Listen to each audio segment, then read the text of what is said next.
My name is Claudia. I am a personal development and a relationship coach, and I'm also a mediator. I actually changed careers 10 years ago. Before that, I worked in public health for 20 years, and I love what I do. I love coaching because I see this as a catalyst for change, and I'm fascinated by communication and interpersonal relationships, both personally and professionally. I do a lot of work one-on-one on helping you find your clarity and then how do you say it. And then I do work with partners, with groups, in corporations, in families, to help people have those conversations that are hard to have. And why is this topic so important? And the thing is, we are social animals. And I think that's one of the reasons that many of us are having a hard time, in this epidemic. By definition, human beings need others to thrive and be happy. When positive psychology does a lot of research and starts to study, what makes some people to be happier and more fulfilled than others, why are some more resilient, one thing that always comes up is the connections that they have in their lives. And some of us need a lot of connections, and we need, a lot of friends, and they're extroverts. Others need connections with one hand. It doesn't matter the amount, it matters what they mean to you, and that you have good connections with others. And this is really important. And then the thing is, we can't have good connections unless we learn how to communicate with each other. And that's tough. And I'm going to walk you why that's tough, because we are so different one from the other. So this is going to be about communicating in any type of relationship. It can be at work with your colleagues, with your boss, with networking professionally. It can be with friends, with families, with your partner.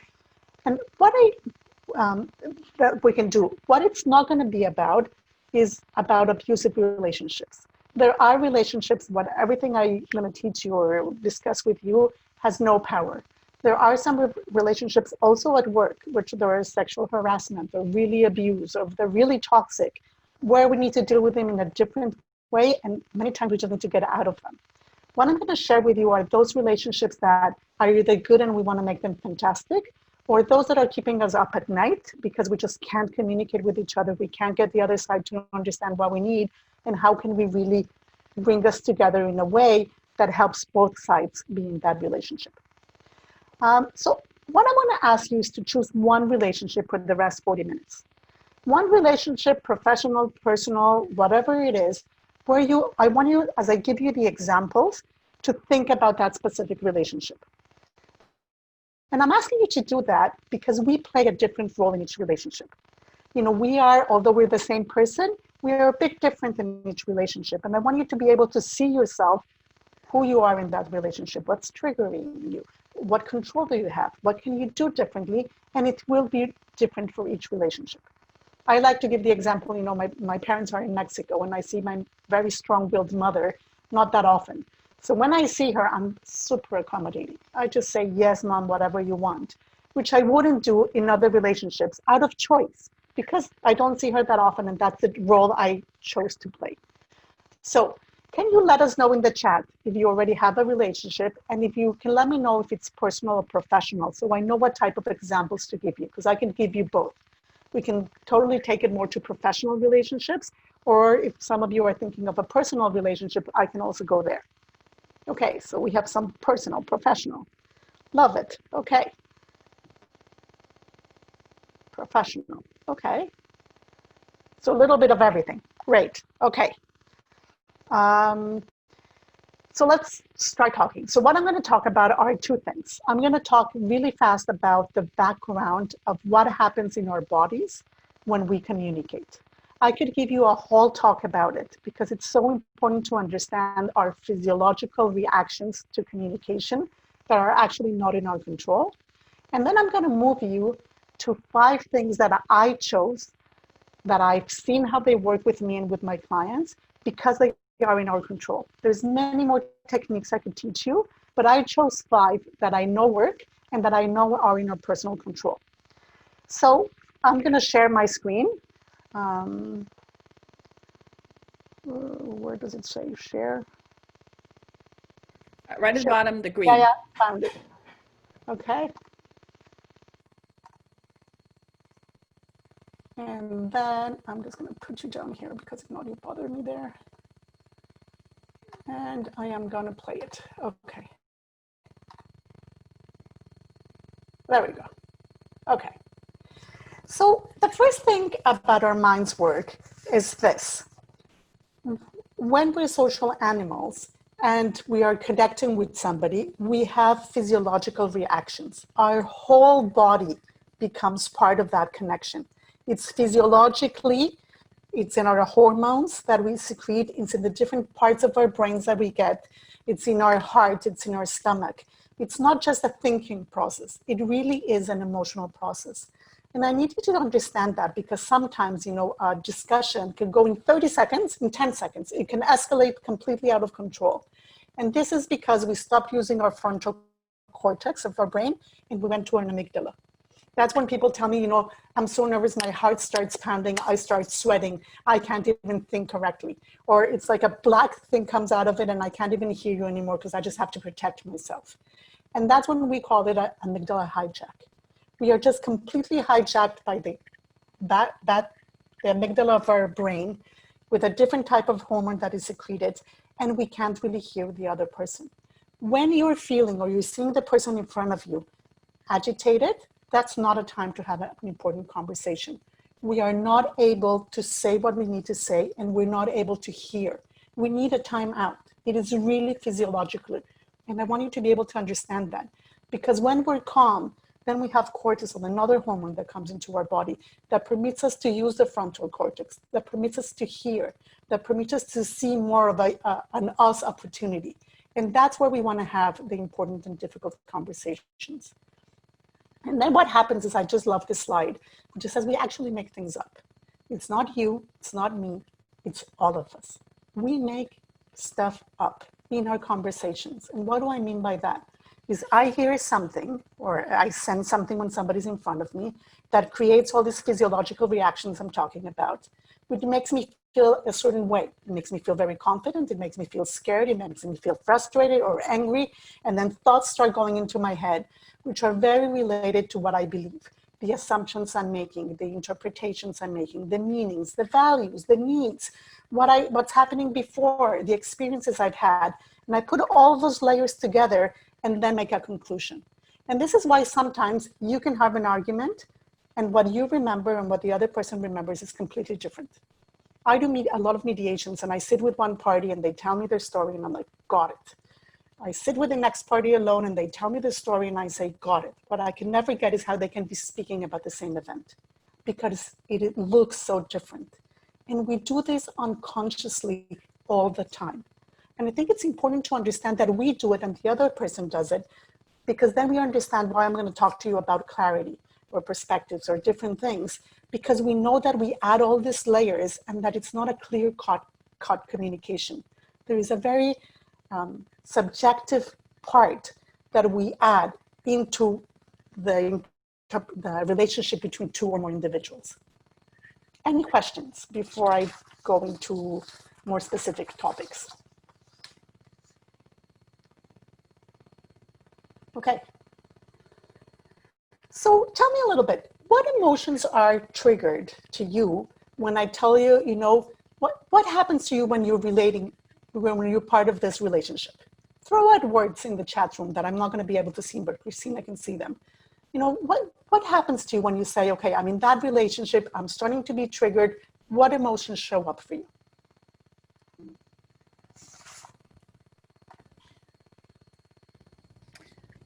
Defensiveness, anxiety, fear. Yeah, absolutely. Love. Yes, also. Insecurity, safety, restlessness, frustration, distrust. And this is what happens exactly. When we're in a relationship and we're communicating, a lot of positive and negative feelings can come up. If it's a positive relationship or a positive interaction, it really gives me joy and happiness and fulfillment and love, like somebody said. I feel that sense of connection. There is also a huge opportunity for personal growth for both sides that are involved. There is a place where I can be authentic and I really feel like myself. And at the same time, in the same relationship at different points or in other relationships, there is a lot of disagreement and anger and frustration and sadness and loneliness and people, regret, and I'm always thinking about it all the time. There's a lot of resentment that stays for many years for some people. And there can even be a loss of a relationship where you stop speaking about a person because of the way you felt. And all of this are the reactions that happen to us. So what can we do so that in this specific relationship you're thinking about and in others, we can bring more of my right side, of that part of opportunity and growth and just in authenticity, and deal with the left side when those things happen. So these are the 5 things I am going to share with you, and I'm going to give you very specific tools. They are just the tip of the iceberg, okay? I could give you many more examples and of tools that could help you, but I chose this, as I said at the beginning, because all of them are completely in our control. And I really believe that we start changing from inside. We start making the change with us. And then, of course, in some relationships, we need to do it together, and we need to have that relationship coaching or essential conversation with people together. But it's amazing how if just one person changes, how they're behaving or how they're being triggered, the whole relationship immediately starts shifting. And that's where I want to go. So the first one is clarity. And I'm going to spend here a little time. My husband heard me and he said, you spend too much time in clarity. I'm like, yes, I know. But because it's so important. And the first part is the internal clarity. I cannot be clear in what I need from the other side and what I need from the relationship if I'm not clear with myself on what is important to me, on who I want to be in that relationship, of how I want to show up and how it's being triggered and what are my values in the relationship and what I want to do with it. It really starts first from within. It starts first with the word I. I love this quote because it says something about, if I don't think I can cope with the challenges, and if I don't believe I'm worthy of happiness, or I'm worthy of respect, or I'm worthy of the promotion, or I'm worthy of whatever we're looking for, the other side won't give it to us. And so I know people that want to find love in their lives, they first have to start loving themselves. If we want someplace in our professional life, if we want to get respect, or we want some boundaries in place, we first have to start with ourselves. And it's a lot of internal work. What are my values? What are the things that are important to me? I remember a conversation with my sister that lives in Mexico. She was having an operation, which she planned for a month and a half, and I knew about. The next day after her operation, she calls me and says, get on a plane now. I need your help. And I'm a working mother, and I had so many things. And I said, you're going to be crazy, but you knew for a month and a half, and you didn't tell me. And I hanged up. But because I had done my work, and I knew that family was one of the most important values in my life, I got on a plane and went to help her. But if I hadn't known what was important to me and what relationships were essential to me, I would have stayed. Like, she didn't plan well. I didn't need to sing now, but I needed to be truth to myself. And I love this quote, and I couldn't do a presentation without it, which is, God grant me the serenity to accept the things I cannot change, the courage to change the things I can change, and the wisdom to know the difference. Because this is where we are all facing. Somebody just mentioned that they had to let people off in their work. There are so many things that are always out of our control, and especially now, that we need to start looking for the things that are in our control. And in relationships, we don't control how the other person reacts. And we can't always change, and we can't change the other person. So we need to figure out, so what is in my control? What can I change? What can I do differently to make those things work differently? And only when I know what I want to say, then can I say it in the clear way. And another example that I can give you, is I just had a client with her husband this time, and she said, I want him to show me more empathy, and I wanted him to see me more. And I said, fantastic. What does that look like? And she said, oh, I don't know. I said, well, what specific behavior are you asking from your husband to feel the empathy? Because if not, it's in the air. It's not clear enough. And if it's not clear enough, the other side doesn't know what to do. So this is the internal clarity. What is important about whatever's happening in the relationship you're thinking about? What are the values that you want to be guided in that relationship and that you want to honor? And how do you want to show up? Because you get to choose how do you show up and who shows up. And what do I want the other person to understand? And about who shows up, want to give you the example of somebody I worked with that was promoted to a VP, very high level in a non-for-profit. And she was having a really hard time, and she was feeling very demoralized and a lot of self-confidence. And then she suddenly mentioned, you know what, I'm not showing up completely to my job anymore. I don't feel I can bring in my humor. I don't feel I can bring in my vision. I don't feel I can be my bubbly self. And if I can't be myself, then I can't really be the leader that I wanted to be. And she forgot that she had been promoted because she was actually being herself. And just by making sure that she was showing up completely, her whole relationship with her new peers changed. And then we move to the external clarity. You have to say it in a very, very specific way. Sometimes so specific that my clients say, you got to be kidding that I need to be that specific. And I'm like, yes. If it's important to you, you need to tell them exactly how you want them to show up to the meeting, what needs to be prepared and how and what you're looking for. Because if not, they interpret whatever you said in a different way. And by specific, I mean, you can't say, a personal example came up again, but you can't tell my husband, take the garbage out. And then I get mad because he only does it until the next morning. I never said, can you take the garbage out now before we sit down for dinner? Because if not, I can't enjoy my dinner. I just said, take the garbage out. Take the garbage out is for interpretation. Come to a meeting this way is for interpretation. A lot of things are for interpretation. And when they're important, you have to be super clear. Can I make a comment to that? Yes. I guess it goes back to your values, right? What is important to you? So I can actually give you a business example. Okay. One of my top values is actually punctuality, believe it or not. I think it's the Austrian in me. And so authenticity and punctuality, I would say, are my two top ones. So I've got to show up the way I am, because otherwise I don't, it just doesn't fill my core. I'm not happy.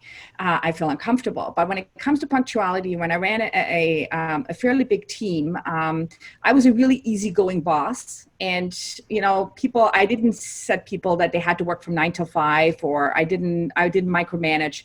But when we did have meetings and somebody was late, I turned into a very mean person that I did not want to work for.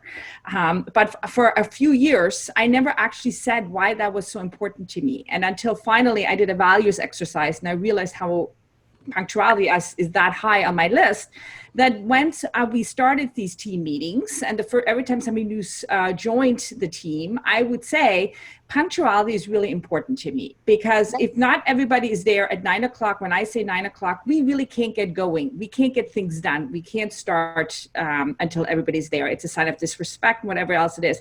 But I actually had to verbally say that to them to make them understand. Now, that might have not been that important to them, and because I was such an easygoing boss, it almost didn't fit the mold of why that part was so important to me. But once I actually said it out loud to them, they accepted it, and the relationship got much better. Instead of, I used to for months feel terrible, and I thought they were disrespecting me, and what is it that I'm doing, and what is it I'm not. Example. Right. Yeah, it's exactly the example that I'm talking about, because if we don't know ourselves and then we can't ask for what we need, we leave it to the other to interpret it in a way that's not going to work for us. Because for many, punctuality, 5 minutes is still punctual. And if you come from where I come from, 15 minutes is still punctual. So we really need to know and be clear on the things that are important to us and we expect from the other side. And if it's really important to you, you need to verify that they understood, So can you tell me what you understand from this? Or what is it that you're going to be doing in the things that are really, really essential to us? And the other thing that really helps about being clear is about talking about punctuality and not Christina or the person that was being late. When we start talking about the problem person, the person will get defensive. But if we talk about punctuality and we talk about a specific behavior or a specific problem we're having, then everybody can be part of the conversation. But if I say you're always late to the meetings, that person that I said you to will immediately shut down because they feel insecure, because they now have to be protecting themselves. They go into their amygdala and they're not hearing half of what you're saying. But if I say, for the sake of everybody in our meetings, we need to be punctual and this is an ask for everybody, that's a different conversation. Any questions before I move forward or other comments? Thank you so much, Christina. Appreciate your example. just a comment. So I think that makes sense completely. Of course, when people express their values and the importance or significance of that value, and the other person, you know, hears that and acknowledges it, that's relatively straightforward in my opinion. However, I think where issues arise is when, you know, Christina says punctuality is vital to me, and I'm like, well, I was dealing with this other value that's a top priority for me. How do you then navigate that in a professional, I guess, and personal context? Because I think that's where people start to butt heads. Since everybody here is a working woman, I'm going to go into it. I call it the rules of engagement. And it's when you're working with a group, you take 10 minutes of that first meeting and you say, what do we need to make these meetings work for everybody? What are the things that you need to ask from each other to make them work? I can guarantee you that if you take those 10 minutes and then put them someplace that people can see them, it is a great guide for people to know what they need to do. And it's also a great guide when things get heated up, if we just go back to it. Because, you know, when I'm doing a mediation or when I'm working with a team, respect usually comes up. And I will go into, but what does the value of respect really mean for you? Oh, well, it means the tone of voice and it means that. So we can immediately have it there. Then punctuality would have to be there. And somebody could argue, well, but that's not for me. Well, so what is it going to be the range that we can give? It is 5 minutes, the most we're going to give people to be late? An easy example. And you make everybody participate in what are the group values that we're going to use for our meetings or that we're going to use for a group. It really works. I hope that answered your question. Can I make one more comment? I'm sorry. I know I'm chatty today. Yeah. It really is up to the team lead to do this, Yes. to set the stage. And I always say everybody goes to work with 2 suitcases. And some of you have heard me say this before. And one suitcase has all your values. So everything that's important to you. And then the other suitcase has all your baggage, everything that you bring, past experiences, your upbringing, wherever you're from. And so we all and everybody walks in with 2 suitcases, but you don't know what is in somebody else's suitcase. And so you can just imagine if we all have these 2 suitcases and we work in a team of how many different kinds of suitcases there are in there. And that's why it's so important to use language and be very direct on what is important to you and find out what is important to your team members in order to have a cohesive team and for everybody to get along, because otherwise you'll have conflict all the time. And very often it does go back to your values. If there is a conflict of, well, which one is triggering this for me and what is triggering it in somebody else? And people think we don't need to have those conversations because they're like so obvious, but they're not. Because what is important to you is very different than what is important to me. And what I need in order to succeed in my workplace or in any relationship is different from every individual. And by putting it out there, we permit each other to also say it again. So if I say this is important to me, then the other person can also say, well, I need this from the group. And then we have a conversation that is very useful. I'm going to go to the next one, which is listening. If I was to ask you, what do you need to really be listening to the other person? And you can put it in the group, what does it mean to listen, to actively listen to the person in front of you? Focus, to be present, to care. And would you say that you consider yourselves good listeners? No assumptions. Don't multitask, understanding. Nice. Okay. You're getting there. Be here now, be open.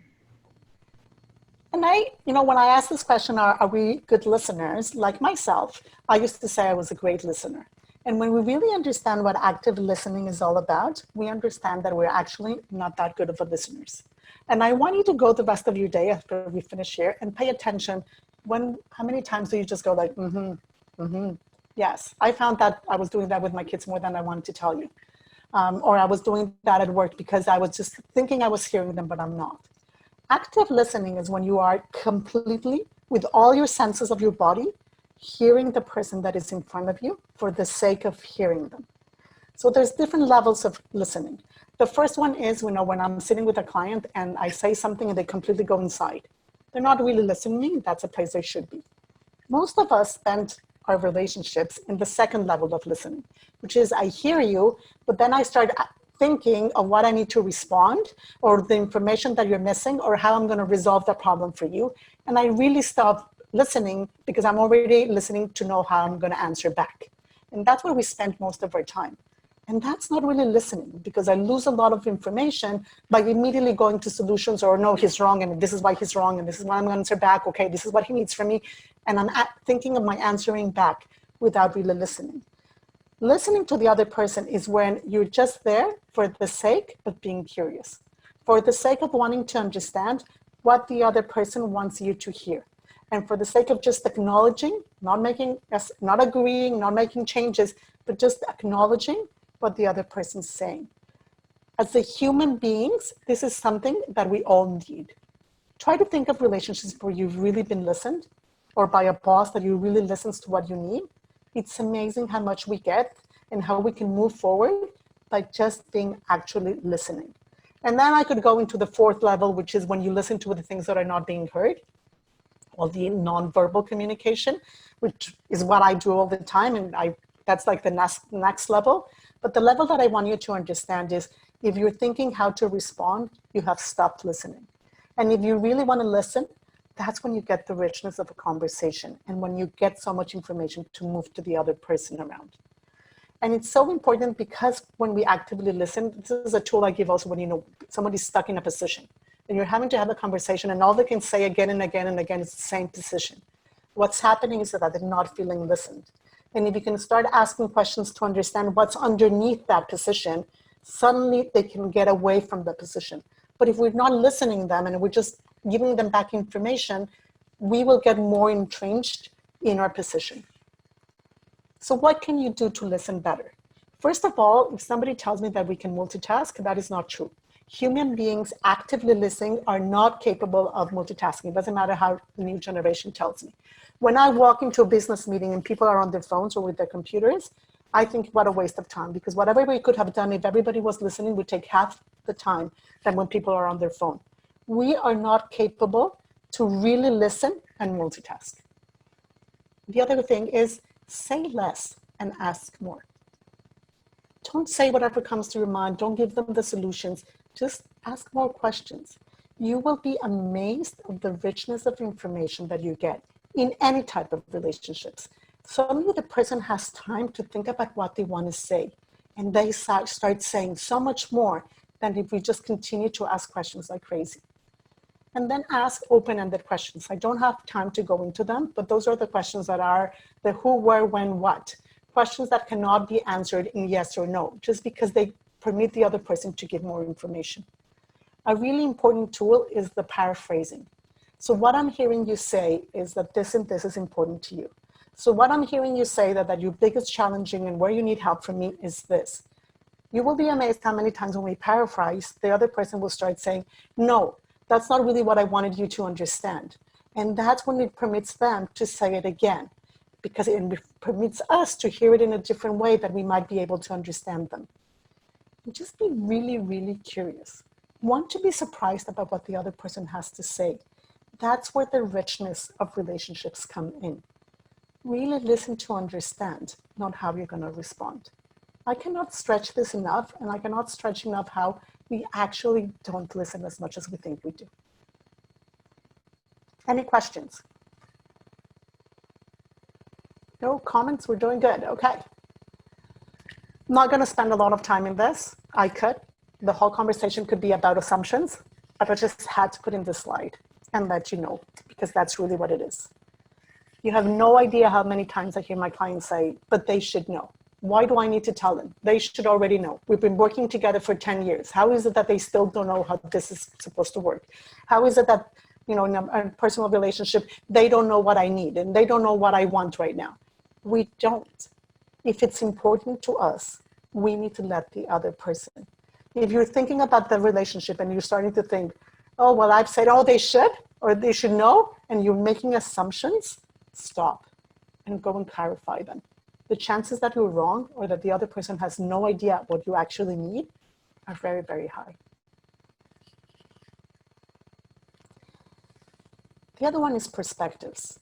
And here's the thing. Is there one absolute truth in whatever is happening? Yes or no? Just you can go with your heads.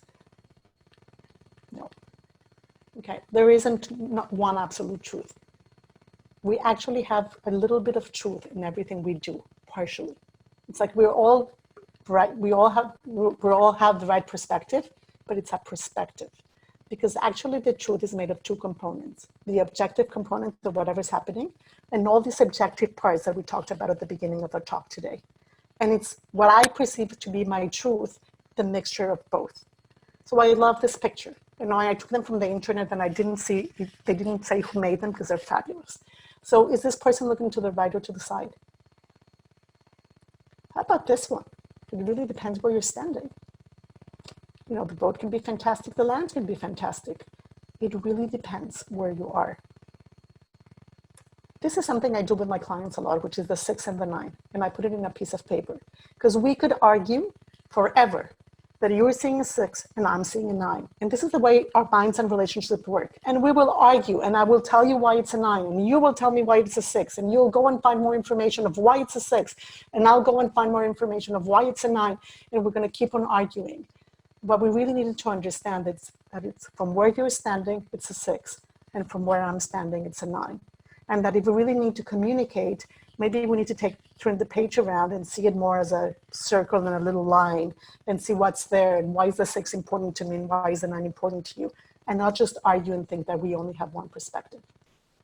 And I like the other one because we only see what we pay attention to, and the other one just flies by us and we don't really see it. How about this? Is it a cup or two faces? And I love the one to the right. Is it 4 or 3? You could argue forever. I haven't even understood how they did that one, that it was a 4 or a 3. And it really depends what you're looking for from it. And can I make a comment on that? Yeah. I just actually want to give you an example. This is many years ago when my children were small. And so before I had children, somebody asked me if there were a lot of nannies in our neighborhood. And I said, nope, we have no, most of them were Filipinos. I said, no, we don't have any nannies in our neighborhood. And we left it at that. I had children. And then when they were small, we got a nanny. And suddenly there's nannies everywhere. And I would I would go up to them and I would say, oh, how long have you been here as a nanny? And they would say, oh, 5 years, 8 years, 10 years. I'm like, what are you talking about? And then suddenly I never looked for them, right? I never even occurred to me, never saw it. Once I was in that situation, I realized actually they were all there. So it's really just on, as you said, on how we look at it and how aware we are and what's important to us at that moment. And it becomes so important, Christine, that I want to give you an example. I did a mediation in a group of a very big medical clinic. And there were 4 nurses that the doctor came up to me and said, I can't stand them anymore. I'm going to have to let them go. They do extraordinary work individually, and they're driving me crazy in how they can't get along. And what had really happened is that they had been having different perspectives of what it meant that one walked in and didn't say hi. And for one person, that meant I'm respecting you because you're already there earlier and I'm not, interrupting you. And for the other person was, you don't even care about me. And there were like 10 little things like that they were fighting between them, that they were about to lose their job. And when we talked about it, was like, oh, so you're not really talking about me when you get together there? It's like, no, we're not really talking about you. This is actually what we're doing. And by seeing that you could see it from different places, it completely changed the way that they went to work again. It was so simple, but that's where we get stuck. But are there any tools, and you might talk about this, but what can we do to be more aware? I will talk about it, but I want you to see this one. Okay. And the importance of changing your perspective.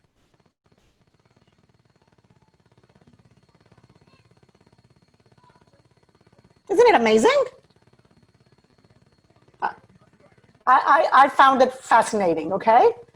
Because it is how we see things. And I want you to understand that it's different in your place and yours. So there's 2 things that I invite you to do. First one is put yourself in the other person's shoes. Say whatever you want to say, and then actually walk around, the person in front of you. How does it sound? When I do that with some clients, they go, oh, that doesn't sound too good. Or yeah, they could interpret it differently.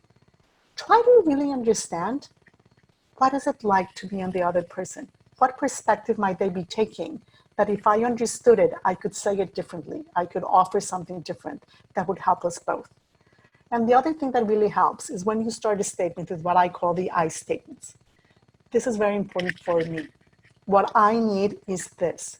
My expectation is this. I make it about me so that the other person doesn't have to start defending themselves and pushing back and stop hearing, because it's about you. Nobody can say you don't feel that way. Nobody can say that that's not important to you. That's what it is to you. Now we can have a discussion about it, because it's not about attacking the other person. If you're starting to use the phrases like, because you do this and you do that and that, know that you're losing the person in front of you, and that it's time to go to the other side and see what it feels there. Does that answer your question, Christina? Now, I could give you more, but those are very easy tools to keep in mind. And they work. And they really work. Okay. So I'm not going to go into nonverbal communication because we don't have time, and maybe we'll do it another time. But it gets even more complicated in nonverbal communication. And especially now that we're working far away, an email can be your enemy. Okay, I'll give you an example. I had a conversation with a colleague. We were doing something together, and there was a lot of tension going there. She sent me an email, and I was about to answer it in a very aggressive, non-Claudia type of way because she was being aggressive. And I caught myself. And I went up to my husband. We work at home, and he said, "Isn't she being really aggressive?" And he read it and said, "No, she's being very specific." I was adding my own triggers and emotional part into whatever was written in the email, and I was about to answer back. If you get an email or you get a text or something that triggers you, I highly recommend put it to the side. Don't answer at that time. Make sure you can separate yourself from what the other person and what is really happening there before you sit down and answer. And you know, when people say I'm listening and they're going like this and they're multitasking and whatever we're not saying has a huge impact. They even say that 80% of what I hear is actually what you're not saying. And in text, it gets really complicated. And that's when clarity becomes even more important, because you really have to clarify with the person in front of you, did they get what you needed from them? And you really have to do more notes on the meetings. You know, this is what we agreed on, because people are going to remember different things when they get out of the room. And I'm not going to go into this. We can do another one, but it's fascinating. But I had to mention it. There's going to be conflict and there's going to be disagreement. And I really invite you not to leave conflict as the elephant in the room that we don't want to deal with. Conflict and disagreement, if you deal with it when it's happening in the important things, can immediately become into something positive. If you just put it under the rug and you keep it accumulating it is going to explode in a way that's much harder to control. Conflict is uncomfortable, but there are many good ways to deal with it. And it's part of the best of relationships. I think we definitely have to do a conflict session. Yes, I think so too. But I just had to put it out there because I don't want you to feel that because I'm in conflict with the relationship, I was thinking about there's something wrong. On the contrary, it's part of the relationship. So this is just a summary of what we talked about before I open it to questions. But what I want you to start asking you is in your personal relationship that you were thinking about, what changes in your control? What could you do differently? How could you get triggered differently? Behave differently, say it differently. What is the one thing that is essential to you that you want the other side to be able to understand? That internal clarity first. Are there things that are triggering you that you can just decide, you know what, I can let that one go? Because I have so many other areas in this relationship I need to work with that one I can let go of. What does the person in front of you in that relationship need from you? And can you bring more positivity into that relationship? As human beings, we have a negative bias. We remember the bad things. And I want you to remember also the good things and to say it. You know, did somebody do something good at work? Let's say also the good things that are happening, the positive things. You know, let's acknowledge the good and not only the bad. And then let's bring a little bit more humor and more positivity in the relationships. And I could go around why it's sometimes important not only to deal with the bad things, but just to bring more of the good things that make us more of a team, that make us more of a relationship. That can also change the way I feel. And here is the thing, relationships take work. Any relationship that's going to help you in your life that is important to you is going to take work. They just don't happen. There's never the happily ever after because I went on a retreat and now we're going to get along forever. Because I got married, we're happily married after. That doesn't work. Relationships, just like ourselves, are going to need constant change and adaptation. And what we're going through right now is a clear example of how our relationships are changing and how I need to adapt. And I think that's why it's such an important topic right now. Again, the conflict of disagreement are an essential part of a healthy relationship. And start asking, what are the roles I play? We could have another talk about the roles I play, the roles I take. Because sometimes I get angry that the other person is not doing what I want them to do, but the role is taken by me. Even if I'm doing it and the role is not open, then why would the other person take it? And we do take different roles without even being aware that we take them. So we can also change that role in order to change the relationship. I think this says us all. Christine, I think we can end with this one. I'm trying to get rid of you so I can see it. So you can read it. But the idea here is, if there's something's happening there, just do it. Just ask for it. Just say it. Tell them. People don't know what we need. This is so important. And then I'm here. I will send you more information and infographics and things that you can learn more about relationships. This is the topic that I love about. I write a blog about it. I'm passionate about it. And I invite you all to take part. And I invite you to ask me many questions with the time we have left. Any questions? I went really fast because I'm very conscious of your time. There's one in the chat box. Can you touch on for personal relationships when it's okay to walk away as it's time? Of a personal relationship. Yes. And this is, I don't want to keep on working on this relationship. Yes. When you started knowing what you're going to lose towards what you're going to gain. You need to know, what is it that you're going to lose when you walk out of this relationship, and what is it that you're going to gain? And is it worth my effort to try to change it? And that's something that only you can answer, and then you need to work on it, because there's always two sides. And it depends, where you are in that place. But if there's still respect, if there's still something that you think that can be saved, I think it's worth a try. But there is suddenly a point where it's not working anymore. I was on a retreat. Actually, Claudia, I thought you were there for this. So I share office space with 5 other female entrepreneurs, and that's how I know Claudia. And we had a retreat. It was about 2 years ago. And one of, and this, why I'm telling you this story is, this is actually was quite profound for me and really changed on how I look at relationships, and especially when I get, whether it's work or personal. So one of the women had got an email from her husband, or a text from her husband, that there was something was happening, and she was really angry, and she said, "I can't believe he's disturbing me. This is the first time in years that I've been away for 3 days, and I just have to go and make a phone call." And it was something that happened with it was like 11 o'clock in the morning, and it's something happened with the dishwasher and whatever else. So she was really upset. And as she walked away, our colleague stopped her and said, "Just think before you respond of what would love do." And I kind of laughed at first. I thought to myself, that is so weird. What would love do, right? Like, it was so weird. It's such a strange comment. Anyways, she walked away. She came back. And she said, "That was the strangest conversation." She said, "I actually took that in mind of what you said before I called him back. And the conversation went totally different." Now, he did say to her at first, he says, "Have you been drinking?" And she said, "No, it's only 11 o'clock," because it was, her reaction was so unusual that what she would normally give to him. And she said it was such a great conversation, and the problem that had to be fixed, she was supportive. Instead of just saying, "Can't you take care of it? I'm only away," and made it about her. "I'm only away for 3 days. Is the first time," and all this other stuff came into it. She actually said to him, "I know this must be very difficult for you being at home, and this happened, and I'm really sorry about this. I'm not sure how I can help you from here, but we can fix it when I get home, or here's some suggestion of what I would be doing." And so it was such I love it. I love the example, because if I change, the relationship changes. Right. And I have been really using that. Like, even when I get upset at something, or something triggers me, or if I really actually sometimes don't know how to respond, I will actually say to myself, "Okay, what would love do?" And the response actually has been very different than if I would just respond because I need to respond. I really think it helps, but I also want to give you guys permission that sometimes we just don't have it in us, and we can't communicate perfectly every time. And that's also okay, because we're human beings.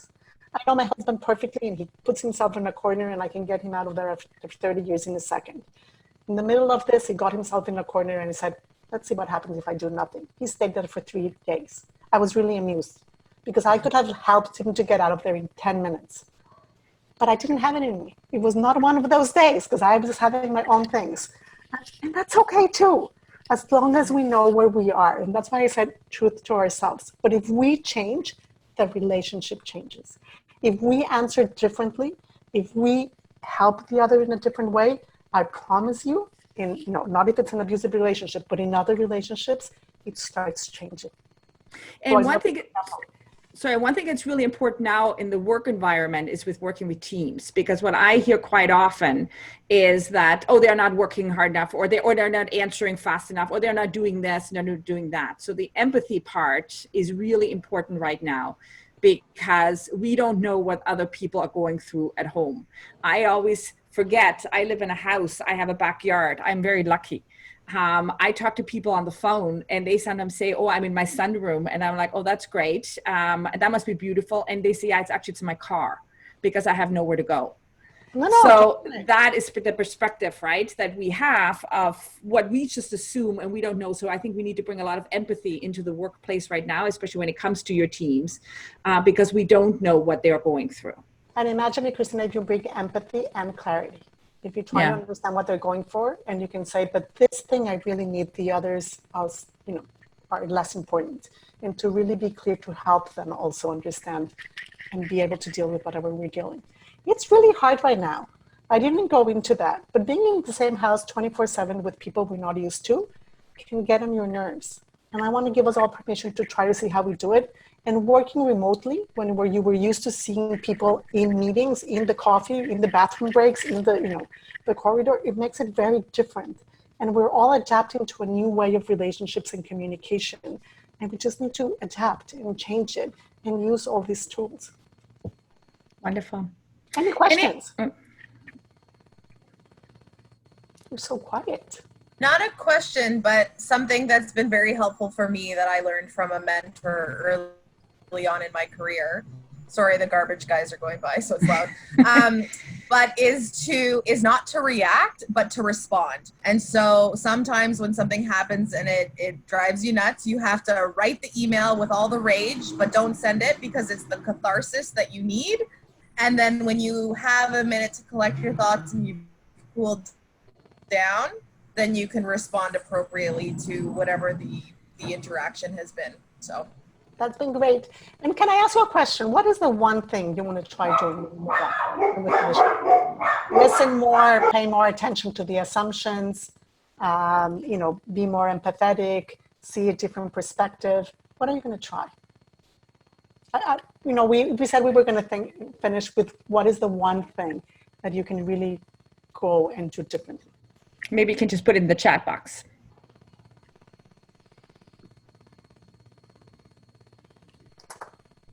Okay.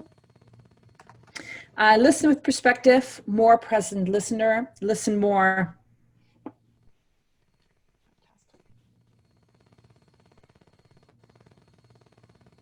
Perspective right now as we are each dealing with our own unique situations. Fantastic. More empathy for scenarios so I don't relate to. Share perspectives clearly. Take time to be responsive. Take time to respond. That's great. I have trouble talking today. Oops, and keep that sense of humor. Yes, and keep that sense of humor. That's why I put the last slide that I put with me laughing. Humor in relationships. In life, I think it's important, but in relationships, sometimes laughing at ourselves and laughing just at the situation can just completely bring it into a different perspective of whatever's happening. It really is useful and we need it. Wonderful. Thank you, Claudia. Thank you, everybody. Have a good weekend. We just posted some for June, so we hope to see you guys again. Help spread the word, please, and be well. Thank you. Thank you, everybody. I really enjoyed the conversation. Thank you. Bye.